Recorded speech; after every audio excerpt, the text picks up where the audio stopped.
राहुल नाम का एक लड़का था। उसे भूतों के बारे में जानने का बड़ा शौक था। वह हमेशा भूतों और चुड़ैलों की कहानियां पता रहता। वह ये जानना चाहता था कि भूत होते भी है या ये सब बस एक मनगढ़ंत कहानी है। लोग बाग बस एक डर का माहौल बनाने के लिए ही ऐसा कहते कि चुड़ैल होती है। वो यही सब सोचता रहता था।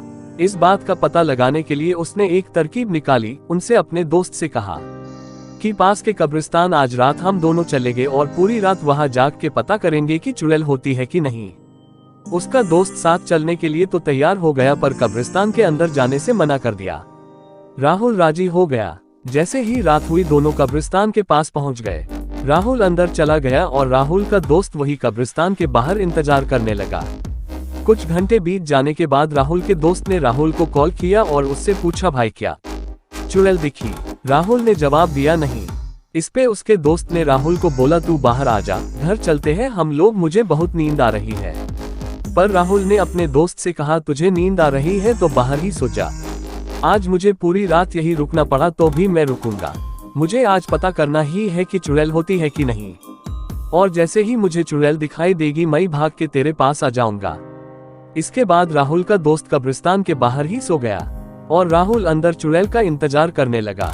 काफी समय चुड़ैल का इंतजार करने के बाद राहुल को नींद आने लगी और राहुल वही सो गया। अभी राहुल की नींद लगी ही थी कि उसे वहां पे फावड़े से जमीन खोदने की आवाज आने लगी। राहुल ने उठ के बैठ गया और उसने देखा कि एक सफेद साड़ी पहनी हुई औरत फावड़े से एक कब्र खोद रही है। राहुल ध्यान से देखने लगा कि आखिरकार ये औरत कब्र क्यों खोद रही है। थोड़ी देर में उस औरत ने कब्र से एक लाश को बाहर निकला और जंगली जानवरों की तरह आवाज करके उस लाश को नोच नोच के खाने लगी।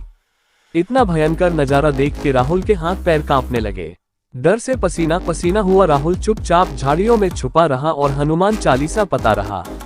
वो भगवान से बस यही मना रहा था कि हे भगवान आज बचा लो, आज के बाद कभी भी कब्रिस्तान में नहीं आऊंगा।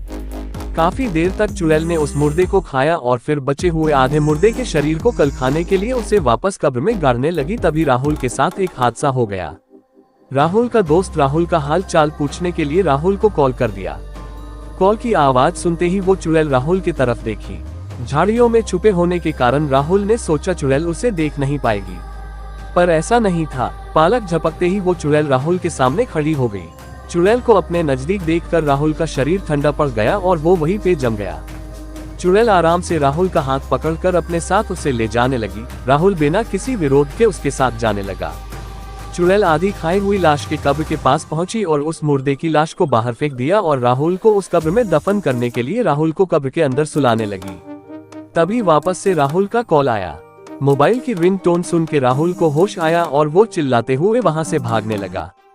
राहुल जिधर भी भागता चुड़ैल उसके सामने खड़ी हुई मिलती। अब राहुल को उसकी मौत सामने नजर आ रही थी। राहुल चिल्लाते हुए अपने दोस्त के तरफ भागा। तभी राहुल की आवाज सुन के उसका दोस्त कब्रिस्तान के अंदर आ गया और राहुल को देखा वो पागलों की तरह इधर उधर भाग रहा है। उसने राहुल को एक जोर से तमाचा मारा और उससे पूछा, चिल्लाते हुए ऐसे क्यों भाग रहा है? मैं यही तेरे पास तो हूँ। राहुल ने अपने दोस्त को बताया, यहाँ सच में चुड़ैल है। इतना सुनते ही राहुल के दोस्त ने राहुल का हाथ पकड़ा और दोनों कब्रिस्तान के बाहर भाग गए। सीधा अपने घर गए। राहुल ने घर पहुंच के सारी घटना अपने दोस्त को बताई। उसके बाद वो दोनों कभी भी उस कब्रिस्तान के आसपास भी नहीं गए। चुड़ैल की कहानी।